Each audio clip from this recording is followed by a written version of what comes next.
If you're young and you're talented and you work with older people who took much longer to develop the skills and the attributes that you either naturally have or you acquired quicker, it's just all going to be hatred at you until you fuck up, and then they can remind themselves that they are more worthy or worth more than you.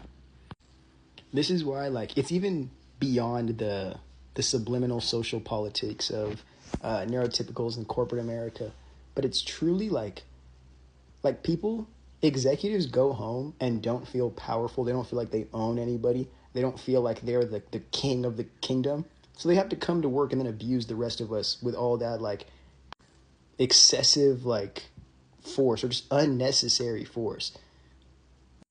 And for somebody who's taken the time to like really sit and grow to understanding and accepting my own flaws, especially as it pertains to my behaviors and my childhood trauma and the influence it has, it's so easy to see on other people when they're acting out of a place of inadequacy, ignorance, feeling like they're going to get rejected or a failure, or they did get rejected and now they have to prove to everybody beneath them, like, I'm the man, I'm the boss. Sometimes it's a chick too.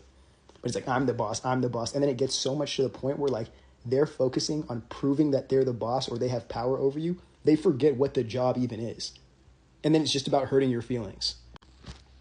Another aspect of this is being too nice, because for some reason, being nice means you're a walkover rather than showing that you're a welcoming, active soul who wants to like participate in doing something at the job that you applied for and you showed up at.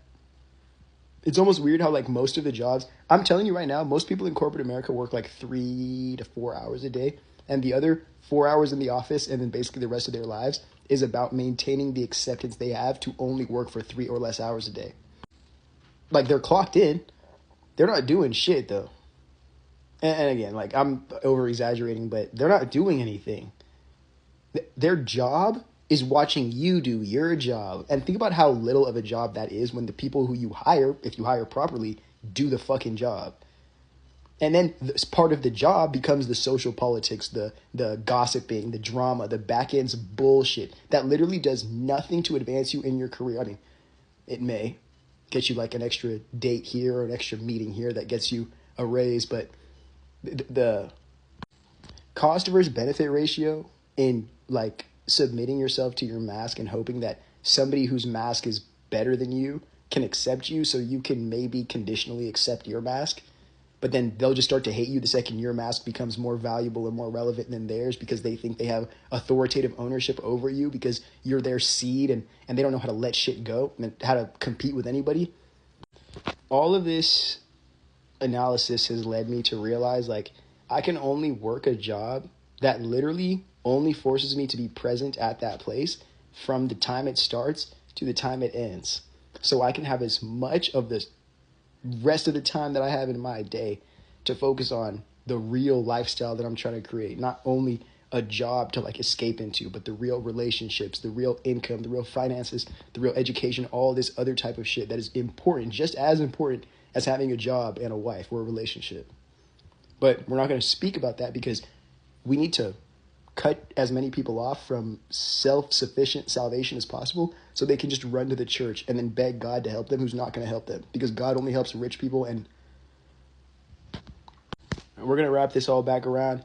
A lot more young people need to focus on either running businesses, becoming individual creator brands, or connecting and creating creative collectives.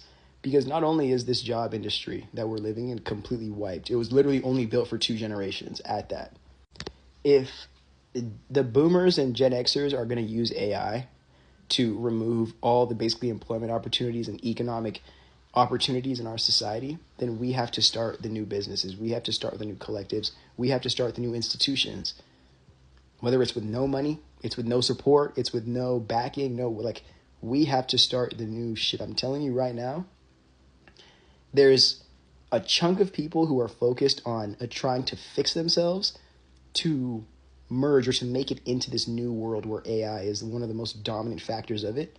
And then there's people who realize that the current world that we live under is so ignorant and so broken that it has to get destroyed to then create the new terrain to where people can start to scope and like landscape on and start to figure out how they're going to build empires on top of that.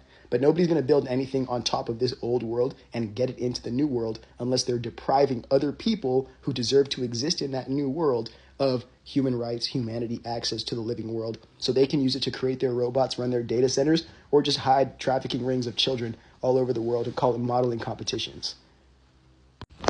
Now, the main point of this video, what I was trying to say, is that I don't think you should look at, especially if you're like an autistic or like a neurodivergent person in like corporate or in like a structured job setting that's really claustrophobic.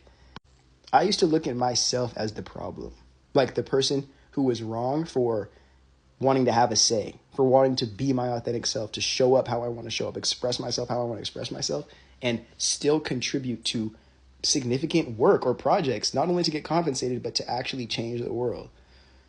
But there's so little opportunities to do that because so many of these businesses are either marketing agencies or they're just like shared ownership vehicles to money launder or to make an executive class rich in a short period of time and then throw away everybody who supported that success. So when I realized that I'm not wrong for wanting like basic accommodations and support in the workplace, and if they're not going to provide that, I'll just create my own or go my own way, I stopped feeling ashamed for needing more help to cope with corporate structure and corporate America and just like that neurotypical social game. And I just started living behind who I really am and figuring out what gifts and traits of that can connect me to the compensation that I need to keep living in this life. Now, of course, not just finding what I'm my passion and getting money, but recognizing that I can spend my whole life building meaningful projects, working on meaningful work, doing things that I genuinely care about. But transitioning into that world is going to be the most difficult thing because I'll be rejected, lonely, failing all the time, learning more than I get to do and win. But imagine the steps that I take on my personal journey always feed back to me, always reciprocate back to my journey, allowing me to continue to develop my awareness on my pace versus like not even being allowed to progress on your journey because the thing you need to even sustain yourself, money, is being kept so low and gate kept so heavily from you that you're basically a cult member of a business or a slave to your CEO, begging them to humanize you. And you're infantilized until you have enough wealth to leave the family. But what's even worse than that is that if you don't believe in your own value, you can sacrifice all of the best work and the best visions that you've had to bring to this world alone or with people you genuinely care about for the sake of being validated by the job that you wanted so bad or the boss that you wanted to work for so bad. Not realizing that they have no intention of letting you go to be the fullness of who you are because that creates competition and it loses an actual genuine worker in an organization.